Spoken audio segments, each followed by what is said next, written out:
Fala, filhotes, vocês estão vivos? Quem fala é o professor Pedro Mendes Júnior, professor de Filosofia e Religião do Governo do Estado de Minas Gerais e da Prefeitura Municipal de Berlândia. Estamos aqui para mais uma aula, para mais um vídeo, para mais um áudio.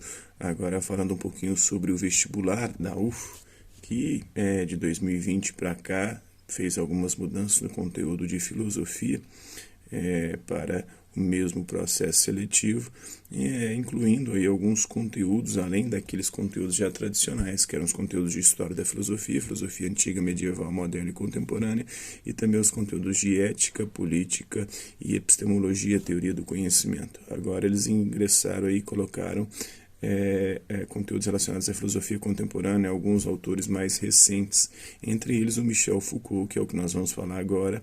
Ele, com a sua concepção de saber e poder, ele vai pegar aquela máxima dita pelo Francis Bacon no início da modernidade. Segundo Francis Bacon, saber é poder.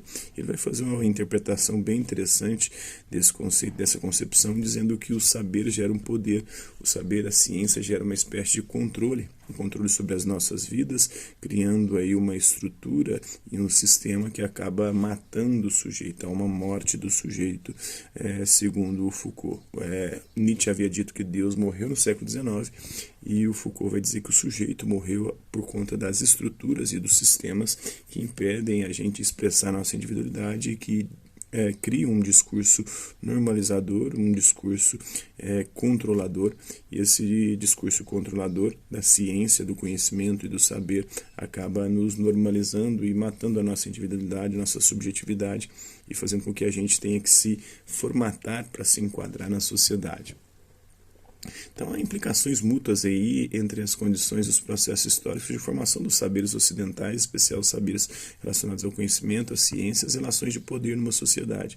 Então, essa ciência, esse conhecimento, esse saber começa a interferir de alguma forma, tentar nos submeter, nos subjugar, né? Então, o poder ele acaba sendo pensado aí por Foucault como relacional. Não existe poder se não houver uma relação entre sujeitos, entre indivíduos de uma determinada sociedade, mas há um sistema, uma estrutura que mata os dois sujeitos e que faz com que ambos os sujeitos se vigiem, se controlem, se dominem e de alguma maneira exerçam o poder um sobre o outro ali, de forma recíproca, né? É produtivo também porque ele produz um discurso.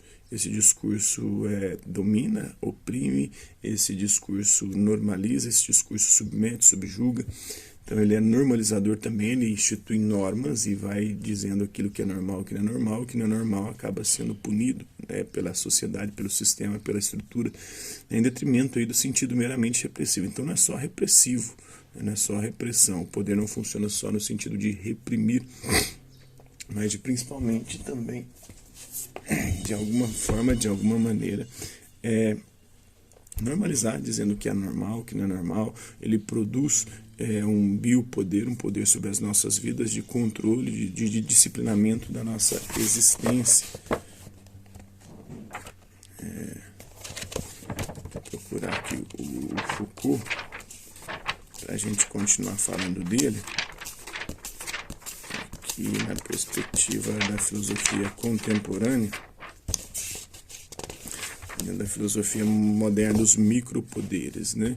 Os poderes que ocorrem e se dão entre os indivíduos numa determinada sociedade por conta de um sistema. Então, Foucault ele nasceu em Poitiers, na França, buscando explicar as zonas culturais e institucionais que influem diretamente nas atividades e nos pensamentos cotidianos das pessoas. Ele produziu uma crítica histórica da modernidade, na qual aí a ideia-chave é o poder, né? Um dos principais pensadores pós-modernos foi o filósofo francês, o Michel Foucault, que viveu de 1926 a 1984, no século XX.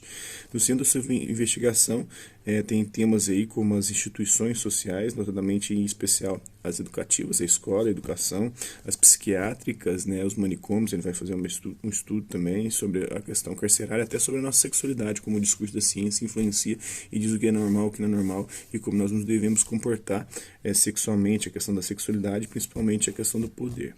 Então, de acordo com Foucault, as sociedades modernas elas apresentam uma nova organização do poder que se desenvolveu a partir do século XVIII. Antigamente o poder era horizontal e agora se tornou, aliás, era vertical e agora se tornou horizontal. Antigamente vinha de cima para baixo o poder e ele não tinha tanto poder assim de controlar as nossas vidas, porque a gente tinha uma certa autonomia, uma certa liberdade em relação a esse poder. Agora o que é horizontal, está todo mundo praticamente vigiando todo mundo. E agora ele se tornou muito mais eficaz no seu empreendimento. Então, nessa nova organização, o poder não se concentra apenas no setor político, não está só no político, do rei para os súditos, em suas formas de repressão, mas está disseminado pelos vários âmbitos da vida social. Para esse filósofo, o poder fragmentou-se agora em micropoderes, não é mais um macropoder que vem de cima para baixo, e tornou-se muito mais eficaz. No seu livro Microfísica do Poder, ele explica isso, o Foucault. Por dominação, eu não entendo o fato de uma dominação global de uns sobre os outros, ou de um grupo sobre o outro, mas as múltiplas formas de dominação que se podem exercer na sociedade. Por exemplo, no âmbito da escola, eu sou um professor.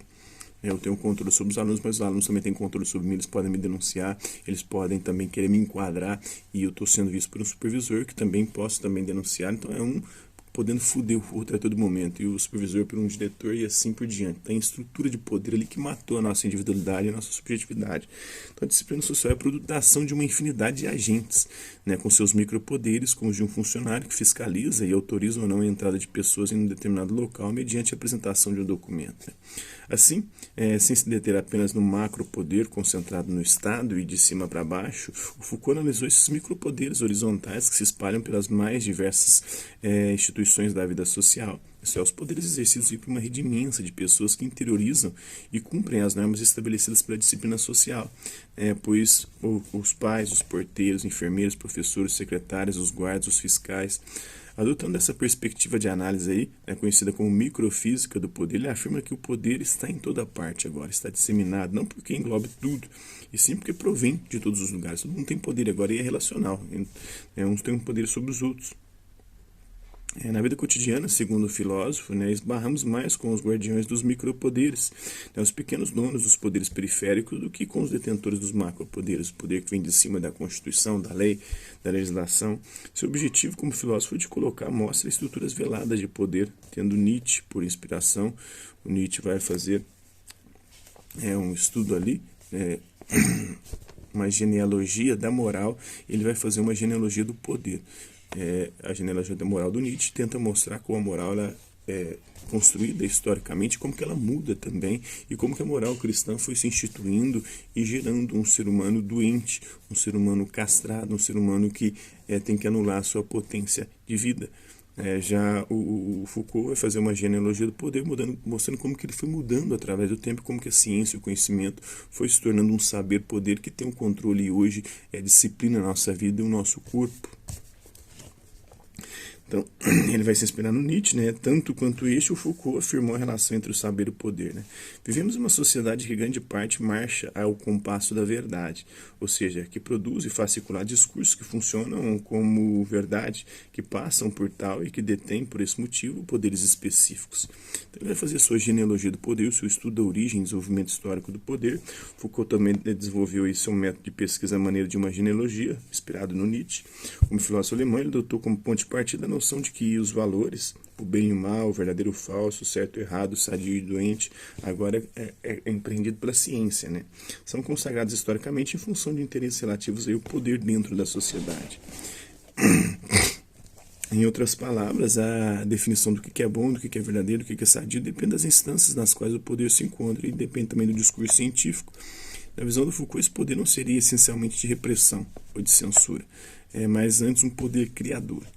No sentido de que produz a realidade, é produtivo, produz a realidade, produz conceitos, e essa realidade, esses conceitos vão nos normalizando, nos disciplinando, nos reprimindo.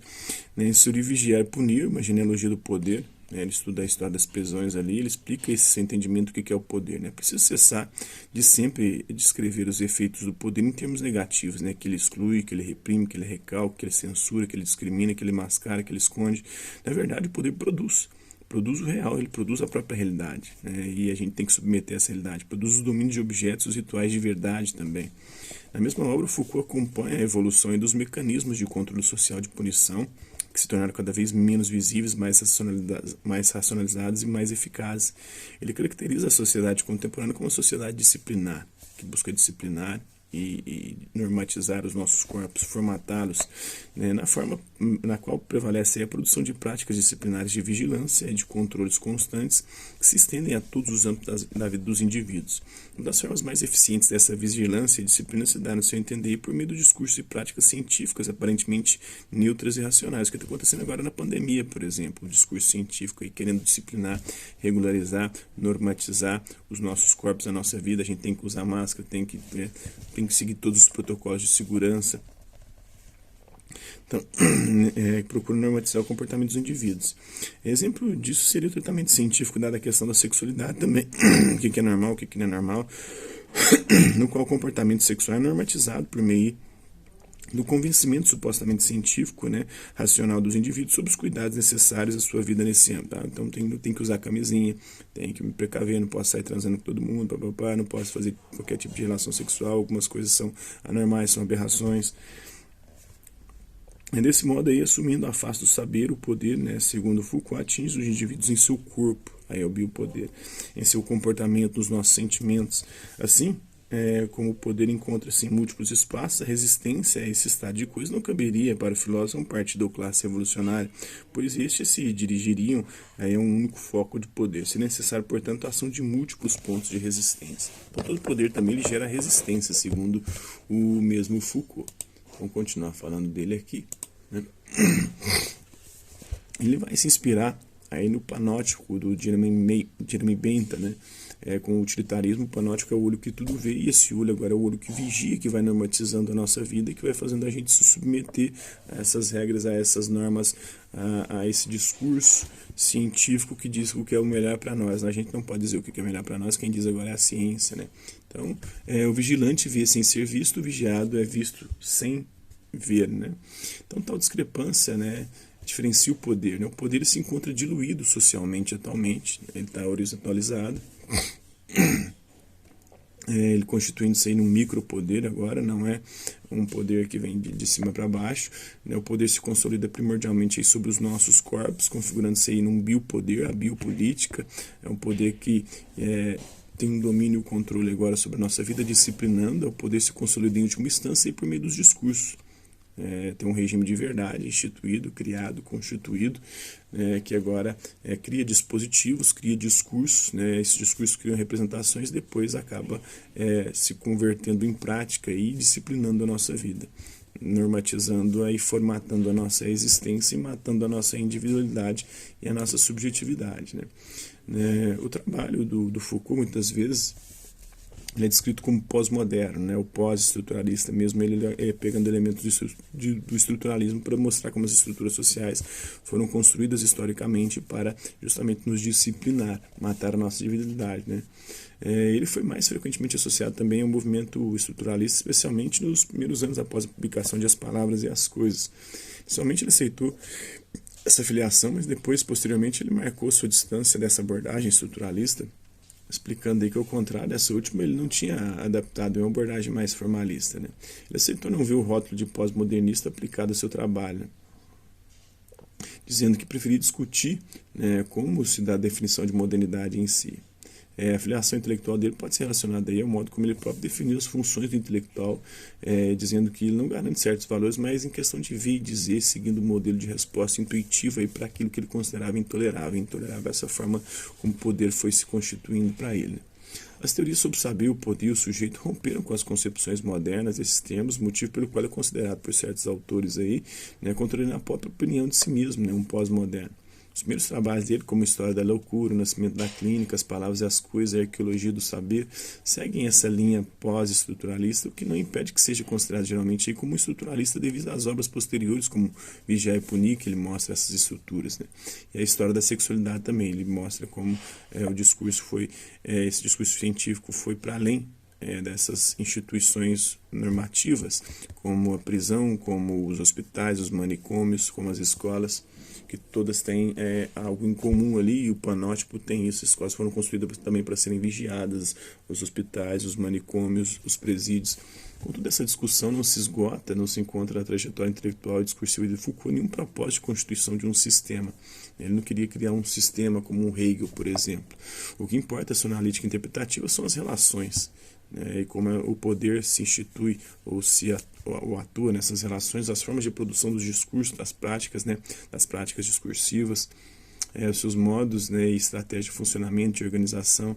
Além desses livros, são também publicados hoje em dia, né, continuam os estudos sobre a obra de Foucault. O Foucault é mais conhecido aí por ter destacado as formas de certas práticas das instituições aí em relação aos indivíduos, disciplinando-os, normalizando algumas práticas e, de alguma forma, tendo controle sobre esses mesmos indivíduos, os sujeitos. Ele destacou a grande semelhança nos modos de tratamento dado aí, ou infringido aos grandes grupos de indivíduos que constituem os limites do grupo social, né? Os loucos, os prisioneiros, os estudantes, alguns grupos de estrangeiros também, os soldados dos exércitos, né? Dentro das instituições militares, as crianças na escola. Ele acredita que, em última análise, eles têm em comum o fato de serem vistos com desconfiança e excluídos por uma regra em confinamento. Na verdade, eles são confinados, né, em instalações seguras do panóptico ali, especializadas, construídas e organizadas aí em modelos semelhantes, né, asilos, presídios, quartéis, escolas, inspirados no modelo monástico lá do mundo medieval, né, instalações que ele chamou de instituições disciplinares. Em 71, Foucault, né, o Domenach, né, e o Vidal-Naquet criaram um grupo aí, chamado Grupo de Informação sobre as Prisões, que tinha como objetivo investigar e trazer ao público a situação do sistema penitenciário francês. Então, continuando aí, deixa eu abrir aqui mais um pouco sobre o Foucault.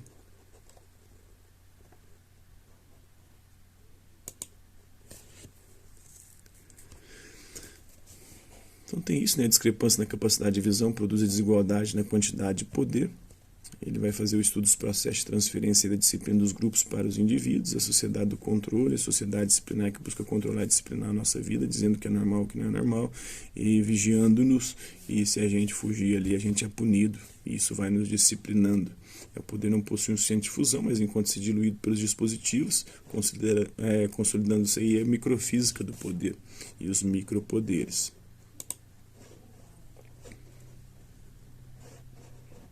No Jeremy Bentham, todo poder se consolida fundamentalmente sobre os nossos corpos, né, configurando-se um biopoder, uma biopolítica. Todo poder se consolida primordialmente também por meio dos discursos, discurso ali, discurso normatizador, disciplinador, discurso da ciência, o regime de verdade, a epistema, né, tem os dispositivos, os discursos, as representações que geram as práticas que influenciam os nossos comportamentos. Então, ele vai abordar isso na História da Loucura também, né? Na maioria de suas obras, Michel Foucault esforçou-se por se limitar a problemas mais concretos, como a loucura, a prisão, a clínica psiquiátrica, num contexto geográfico historicamente bem determinado, que era a França, né, a Europa, o Ocidente, no fim do século XVIII, ou pegando a história aí da Grécia Antiga. No entanto, as suas observações permitem extrair conceitos que ultrapassam esses limites de tempo e espaço. Elas conservam, assim, uma grande atualidade, por isso muitos intelectuais em várias áreas do conhecimento, né, podem se referir a Foucault atualmente. Né? Por exemplo, estudando a mutação das técnicas penais no final do século XVIII, que ele pôde analisar a emergência de uma nova forma de subjetividade, constituída pelo poder, na verdade, a morte da subjetividade. Né? O que se observa nas margens se constrói a partir do centro ali. Mas esse olhar histórico deve ser bem entendido. Né? A história, segundo Foucault, ela nos cerca, nos delimita. Ela não diz o que somos, mas do que estamos nos diferenciando. Ela não estabelece a nossa identidade, mas dissipa em proveito de outros o que nós somos. Em resumo, a história é o que nos separa de nós mesmos e que mostra que nós não somos aquilo que nós acreditamos ser e que nem a nossa história fez de nós que nós somos na história. São sistemas que vão nos normalizando, nos disciplinando. Então, a ontologia de Foucault, o estudo do ser, é uma experiência, um exercício aí sobre os limites do nosso presente, a experimentação dos nossos limites, das nossas limitações, a forma paciente aí da nossa impaciência pela liberdade, o que explica aí o nosso interesse e o interesse dele pelo tema da relação do poder entre o institucional e os indivíduos, e por uma certa ideia também de subjetivação. Então, esse poder funda a constituição de saberes e é, por sua vez, fundado por eles, a noção do saber-poder. Saber-poder que é uma relação recíproca, o poder gera o saber gera o poder, e que controla, e que domina, e que subjuga, e que disciplina a nossa existência. Então, não há relações de poder sem a constituição correlata de um campo de saber. Então, Todo poder precisa de um saber. Nem há saber que não supõe e constitui ao mesmo tempo relações de poder.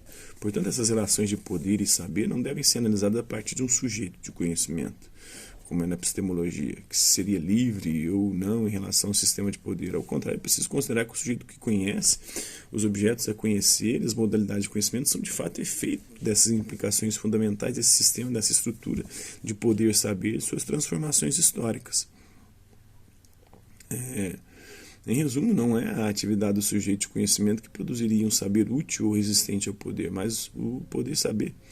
Os processos e as lutas que o perpassam e pelas quais ele é constituído, que determinam as formas e as áreas possíveis de conhecimento.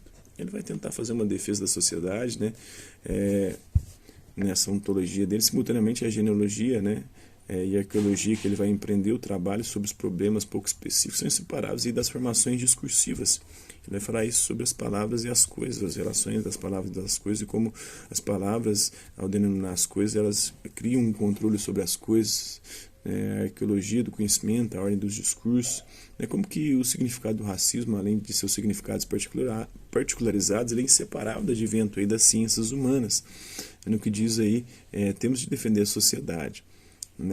No segundo semestre de 1970, ele estava tão interessado no que parecia uma nova forma de exercício do poder de vida, que ele chamou isso de biopoder. É um conceito tirado e desenvolvido aí por François Evaux, do Georges Agamben, também pela Judith Revel, pelo Antônio Negri e outros autores mais contemporâneos, indicando aí quando não em torno da vida do século XVIII e apenas biológico, mas entendia como toda a vida, de indivíduos e povos, como a sexualidade, como que isso afeta os alimentos, como que a saúde, a recreação, a produtividade econômica, como entre os mecanismos de poder se torna uma questão chapa política. Então, o homem há milênios ele permaneceu o que era para Aristóteles um animal vivo e capaz de uma existência política. O homem moderno é um animal aí cuja política coloca a sua vida para poder estar vivo, estar em questão. No início de 1980, nas palestras dele no Collège de France, falando sobre o governo dos vivos, o Foucault inicia uma nova linha de investigação. Os atos aí que o sujeito pode e deve operar livremente em si para chegar à verdade. Esse novo eixo aí, o conhecimento do domínio redutivo de domínio de poder, é chamado de regime de verdade. E pode isolar a parte livre e decisão deliberada do sujeito na sua própria atividade. Então, os exercícios cristãos ascéticos, por exemplo, fornecem o primeiro campo de exploração desses sistemas na sua diferença aí com os exercícios ascéticos greco-romanos. Então, seu pensamento visa ligar em conjunto e sem confundir essas três áreas, que é o conhecimento, o poder, o discurso. A obra dele, a partir da perspectiva do tudo, aparece como uma vasta história dos limites estabelecidos no âmbito da empresa, que define o limite no qual um é louco, então vai dizendo e determinando quem que é louco, quem que é doente, quem que é um criminoso, quem que é o desviante, quem que tem que ser disciplinado, tem para as instituições disciplinares. As divisões internas da empresa têm uma história e fez informação lenta e constantemente questionada esses limites. Então, ambos os lados dessas áreas de exclusão e inclusão irão fornecer formas de subjetividade diferentes aí. E assim, o assunto é uma concreção histórica e política, e não uma droga típica livre, como pretende a tradição e o senso comum. Não percebo a mim mesmo